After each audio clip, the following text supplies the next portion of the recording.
పూర్వం అవంతికాపురం అనే ఒక రాజ్యం ఉండేది. ఆ రాజ్యాన్ని విజయసేనుడు అనే రాజు పరిపాలించేవాడు. ఆయన చాలా దయాహృదయుడు. అతని తల్లి రాజమాత పరమ భక్తురాలు. ఆమె రోజు ఉదయాన్నే లేచి పూజలు చేయంది ఎక్కడికి వెళ్ళేది కాదు. ఆమె తీర్థయాత్రలన్నీ చేసింది. అంతేకాదు, ఆమె చాలా దాన ధర్మాలు కూడా చేసేది. రాజు ఎంత పెద్ద రాజైనప్పటికీ ఆమెకి సేవలు బాగా చేసేవాడు. అలా కొన్ని సంవత్సరాలు గడిచిన తర్వాత రాజమాతకి వయసు పైబడి ఆమె అనారోగ్యానికి గురైంది. రాజు అది చూసి చాలా బాధపడ్డాడు. వెంటనే సైనికుల్ని పంపించి రాజ్యంలో ఉన్న వైద్యుల్ని పిలిపించాడు. తన తల్లిని చూపించాడనమాట.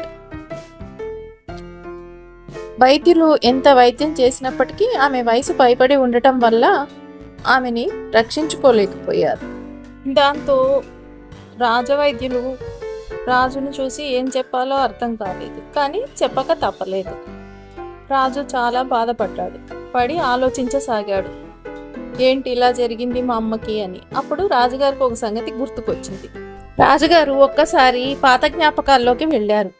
ఒకరోజు రాజమాత అనారోగ్యం పాలు కాకముందు తనకు మామిడి పండ్లు తినాలని ఉందని రాజుగారికి చెప్పారు. రాజుగారు ఆ ఏర్పాటు చేద్దాము, మామిడి పళ్ళు తెప్పిద్దాము అనుకునే అంతలోనే ఇలా జరిగింది. అది గుర్తుకు వచ్చి రాజుగారు చాలా బాధపడ్డారు. అమ్మ నోరు తెరిచి మామిడి పళ్ళు అడిగింది, తెచ్చి ఇయ్యలేకపోయానే అని బాధపడ్డారు. అయితే అంతిమ సంస్కారం చేసే సమయానికి రాజుగారు అదే బాధతో కూర్చొని ఉండగా ఆ అంతిమ సంస్కారం చేయటానికి వచ్చిన ఇద్దరు బ్రాహ్మణులకి ఆ విషయం తెలిసింది. దురాశ పరులైన ఆ పురోహితులిద్దరూ రాజావారిని అడిగారట, రాజా ఏమన్నా కోరికలు తీరకుండా రాజమాత చనిపోయి ఉన్నారా అని. దాంతో రాజు అవునని చెప్పగానే వారిద్దరు ఈ విధంగా ఎమ్మటే చెప్పారట, అదేమిటంటే మీరు దిగులు చెందవలసిన అవసరం లేదు. ఆవిడ ఆత్మశాంతి కోసం ప్రతి సంవత్సరం ఆవిడ తిథినాడు బ్రాహ్మణులకు బంగారు మామిడి పండ్లు దానం చేయవచ్చు అని చెప్పారట. రాజుకి ఇది నచ్చింది. రాజు తలుచుకుంటే దెబ్బలు కొదువా అన్నట్టు బంగారు మామిడి పండ్లు తయారయ్యాయి. రాజుగారు వెంటనే భటులను పిలిచి బంగారు మామిడి పళ్ళని తీసుకురమ్మని ఆదేశించారు. దాంతో భటులు వెంటనే వెళ్ళి బంగారు మామిడి పళ్ళని తీసుకొచ్చి రాజుగారికి ఇచ్చేసరికి రాజుగారు వెంటనే బ్రాహ్మణులిద్దరికి ఇచ్చారు.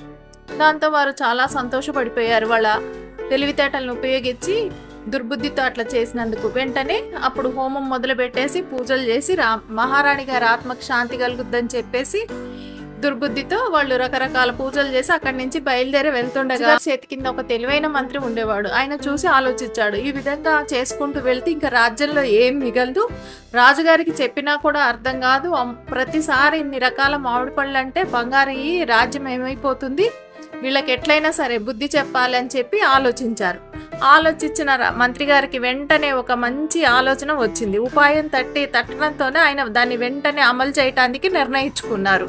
ఆ ఉపాయం తట్టిన వెంటనే మంత్రి గారు ఈ విధంగా ఆలోచించారు, ఈ సంగతి రాజుగారికి తెలవకుండా చేసి వీళ్ళ దుర్బుద్ధిని రాజుగారు ముందు బయటేయాలని నిర్ణయించుకున్నారు. దాంతో ఆయన ఒకరోజు ఆ పురోహితుల దగ్గరికి వెళ్ళి, స్వామి మీరు మాకు ఒక పని చేసి పెట్టాలి, ఏమిటంటే మా ఇంటికి రండి చెప్తాను అని అన్నాడు. దాంతో పురోహితులు ఇద్దరు మంత్రి గారి ఇంటికి వెళ్ళారు. వెళ్ళేసరికి మంత్రి ఈ విధంగా చెప్పాడు, మా అమ్మగారు కూడా చివరి కోరిక తీరకుండానే చనిపోయారు, కాబట్టి ఆమె కూడా స్వర్గానికి వెళ్ళాలి కదా, దానికోసం ఏం చేయాలో చెప్పండి అని అంటే, ఆమె తీరని కోరిక ఏదన్నా ఉందా అంటే, అవును పోయే ముందు నాకు ఒక తీరని కోరిక చెప్పిపోయారు, ఆ కోరికని అంటే అది ఎమ్మటే అమలు చేయండి, మాకు ఇచ్చేసేయండి, దాంతో ఆమె స్వర్గానికి వెళ్తారని ఆశపోతులైన పురోహితులు ఇద్దరు చెప్పారు.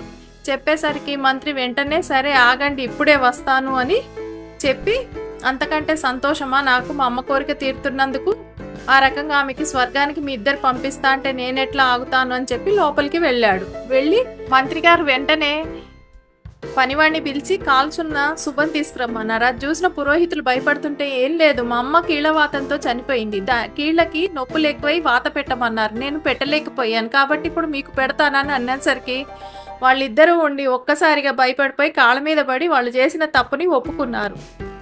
వెంటనే మంత్రి గారు రాజుగారి వద్దకు తీసుకెళ్లి నిజం చెప్పించారు. దాంతో రాజుగారు బాగా సంతోషించి మంత్రి తెలివితేటలకి ఆ బంగారు మామిడి పండ్లు తీసుకొని మంత్రి గారికే ఇచ్చారు. ఇదండి స్టోరీ.